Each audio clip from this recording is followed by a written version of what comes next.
Hi, I'm Linda, and life has thrown me more curveballs than I ever imagined. 5 years ago, I thought I hit the jackpot when I married John. He was charming, successful, and seemed to genuinely care about both me and my daughter, Emma. I already had Emma from a previous marriage, and John brought his son, Tyler, into our new blended family. I was determined to make it work, treating both kids equally and with all the love I could give. Emma, sweetie, how about we invite Tyler for movie night? I'd suggest, trying to help the kids bond. Emma would nod eagerly, always willing to try. Can we watch a superhero movie? Tyler likes those. I'd smile, proud of her. That's a great idea. Why don't you go ask him? But more often than not, Tyler would shrug off the invitation. Nah, I'm good. Got plans with my friends, he'd say, barely looking up. John would reassure me, wrapping an arm around my shoulders. He's a teenager, Linda. It's normal for him to want space. I'd nod, trying to silence my doubts. You're right, I just want us all to be close. Things took a turn 2 years ago when my parents passed away, leaving me a sizable inheritance. I was determined to use it wisely. John, I think we should set some of this money aside for Emma's future, I suggested one night as we sat together reviewing paperwork. He nodded, but something in his eyes unsettled me. Of course, but we should think about Tyler too. He's closer to college age. A twinge of unease crept up my spine. Tyler's mom is handling his college fund. Remember, we agreed on that when we got married. I know, he said, a bit too casually. I'm just saying we should keep our options open. I should have paid more attention to that moment. I should have seen the red flags. My best friend Olivia even tried to warn me. Over coffee one afternoon, she gently raised her concerns. Linda, don't you think John favors Tyler a bit too much? She asked cautiously. I bristled at first. What? No, he loves both kids equally. Olivia raised an eyebrow. Are you sure? I've seen how he is with them. It's different. I waved it off, more to convince myself than her. Blending families is hard. We're still figuring it out. Just keep your eyes open, okay?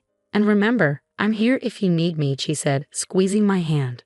I was grateful for her support, though I didn't realize how much I'd need it in the months to come.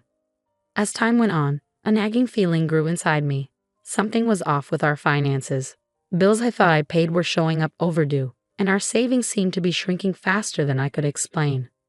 John, have you noticed anything strange with our bank statements? I asked one evening.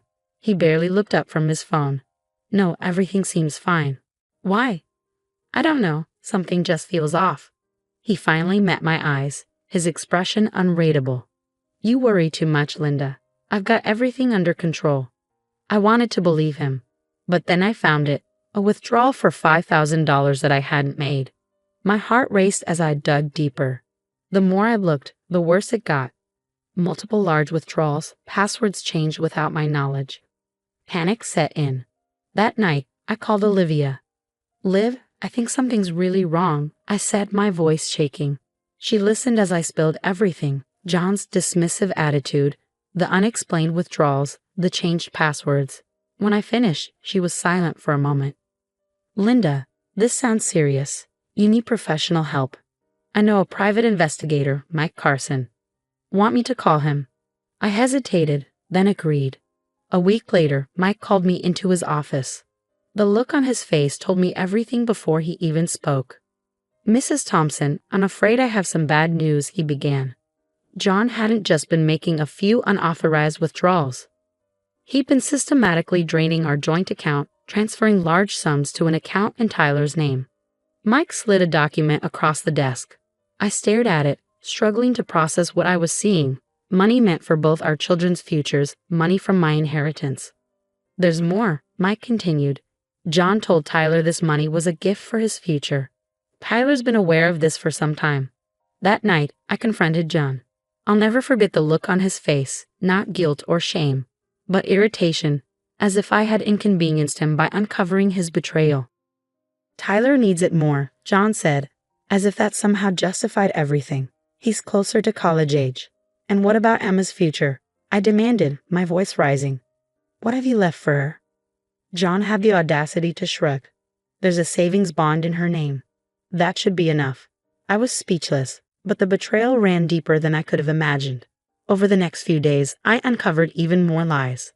Friends started reaching out, concerned about things John had apparently been saying about me. He'd been painting me as unstable, unreasonable, a bad mother. And Emma, my sweet Emma, had been caught in the middle. John had been manipulating her, making her keep secrets from me. As the full extent of John and Tyler's deception became clear, I felt a rage I had never known before. Sitting in my car outside our house, a house that no longer felt like home, I made a decision. This wasn't over, not by a long shot. John and Tyler might think they'd won, but they had no idea what was coming. I was done being the victim. It was time to fight back. John had already proven he was willing to lie and steal, so I couldn't let him see me coming. The next morning, I called in sick to work and met with Lisa Chen, a divorce lawyer Olivia had recommended. Based on what you've told me, Linda, we have a strong case for financial fraud, Lisa said, her eyes sharp behind her glasses. But we'll need ironclad evidence.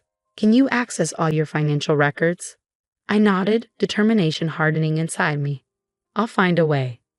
At home, I played the role of the dutiful wife, pretending I'd moved past my suspicions.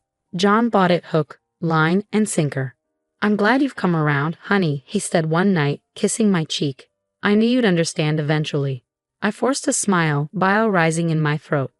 Of course, dear. I trust you. Meanwhile, I was gathering evidence as if my life depended on it. I reached out to my company's IT department, spinning a story about a personal project. Hey Sarah, chirped Alex, our resident tech whiz. What can I do for you? I'm working on tracking some old transactions for a side gig, I lied smoothly. Any tips on how to trace digital money transfers? Alex's eyes lit up. Oh, I've got just the tools for that. Let me show you.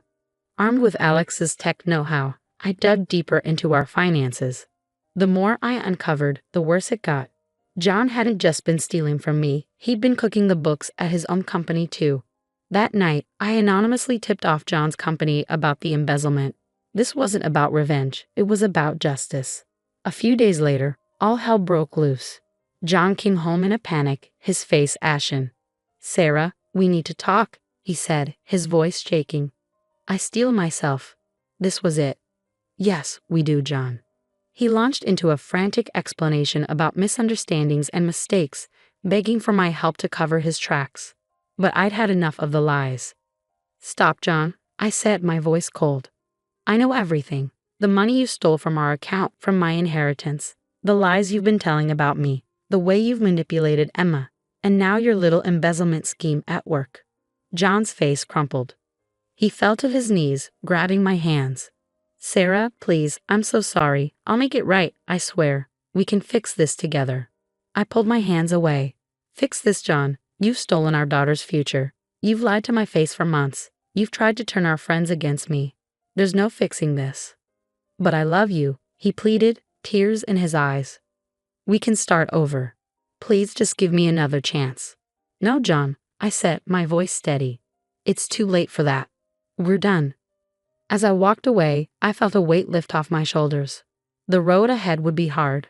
But for the first time in months, I could see a future where Emma and I were free from lies and betrayal. The next few weeks were a whirlwind. I remember sitting at the kitchen table, Emma working on her homework beside me, when my phone buzzed with a news alert. Local accountant under investigation for major fraud. The headline screamed at me. My hands shook as I read the article. Emma looked up, concern in her eyes. Mom, what's wrong? I forced a smile. Nothing, sweetie, just some work stuff. But I couldn't shield her from the truth for long. The police got involved, freezing John's assets, and Tyler's, too. That same day, I filed for divorce, citing financial abuse and fraud. Lisa, my lawyer, was a godsend through it all. We've got him, Sarah, she said, her voice fierce. He won't get away with this. As the truth came to light, our friends and family were stunned. I'll never forget the look on my in-laws' faces when they learned what their son had done. We had no idea, John's mother sobbed. Sarah, we're so sorry. Tyler, confronted with the reality of his part in his father's schemes, tried to backpedal. He showed up at our door one day, all bravado gone. Sarah, I swear I didn't know where the money was coming from, he pleaded. I just shook my head. Save it, Tyler. You're old enough to know right from wrong. The hardest part was telling Emma. We sat her down one evening and I explained as gently as I could about her father's betrayal. But why, Mom? She asked, tears streaming down her face. Why would Dad do this? I pulled her close. I don't have Sweetie, but we're going to be okay. I promise. I enrolled Emma in therapy to help her cope with the upheaval. 2 years later, life looks very different. I'm thriving in my career, having earned a promotion last month. Emma, now 12, is excelling in school and has found a passion for soccer. Mom, did you see that goal I scored? She yelled, running off the field after a game. I scooped her up in a hug. I sure did, champ. You were amazing. John is serving time for his crimes, financially ruined. I've heard through the grapevine that Tyler is struggling, working a minimum wage job and living with his mother. As for me, I feel vindicated, stronger than I ever thought possible. Emma and I have built a stable, loving home, free from the toxic influences of our past. Looking back on this journey, I realize that while the betrayal nearly broke me, it also revealed my resilience. Emma and I faced the storm together, and we've come out stronger on the other side. Our future is bright, filled with love, trust, and endless possibilities. And that's a happy ending I never saw coming. Now I have a question for you. If you were in my shoes, would you have given John a second chance? Or do you believe some betrayals are too deep to forgive, even when it comes to family? Share your thoughts in the comments below.